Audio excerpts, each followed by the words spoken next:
Stephen, well, that's quite a way to get the season back up and running, and how are you feeling after that?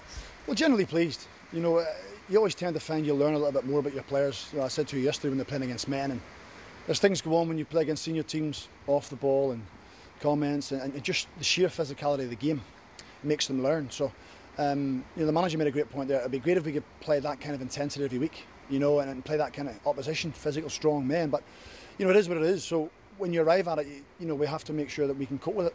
And I thought we did. You know, we handled the ball quite well.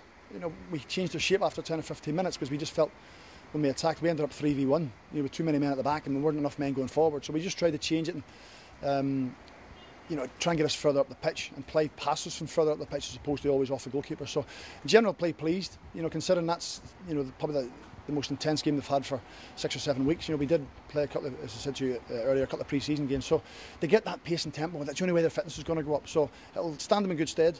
You know, it's a buoyant dressing room, it's a young team.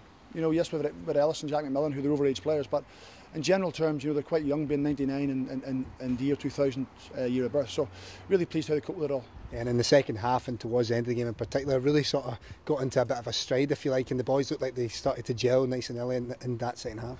Well, the game opened up a little bit, you know, a little bit more for us, you know, when they started to chase the game a little bit. But, you know, Jake Hasty stretched the game in the second half. James Scott stretched the game. Adam ran in behind. And, you know, they might not always get the ball, but it then allows other people to play. It gives us more time in midfield.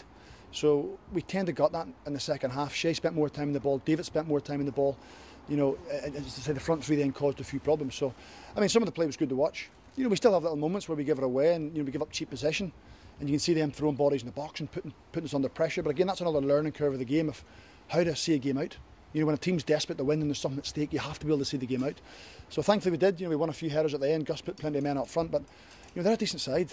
You know, speaking to the manager there, he said, you know, for 60 minutes at Hampden, they pushed the first team. You know, so for our young lads to go in and have the bravery to go and cope with the ball and the physicality of it all, you know, will stand them in good stead. But they then have to push it on next week at Dundee United as well. They'll naturally take a lot from, like you say, coming up against a side like Queen's Park, tough opposition and coming away with a win, but cup football as well does a lot for the mentality, doesn't it, Chris? Well, it is. It's because you have to win. You know, there's something meant over 90 minutes or 120 minutes or penalty kicks, so that adds a little spice to the staff as well, because you know it's a meaningful game. You know, a league game, you can lose your league game, but you know, if you win next week, then you're fine. But a cup football is like knockout, so it's great. You know, and there was a few fans along. We appreciate the support. You know, to see what we're trying to do. You know, we're trying to get them ready for first team football. Playing nights like tonight, and the pitch is a bit heavy, and you know the fatigue's kicking in, a few of them cramping up. That's how you learn about yourself. You know, we had a little chat before the game, and I said, you know, they're king of their own destiny. You know, they decide what they're going to do. They're in charge of where they go and how they do it. You know, we put things in place and try and support them and guide them, give them advice. If they don't want to take it, there's not a lot we can do.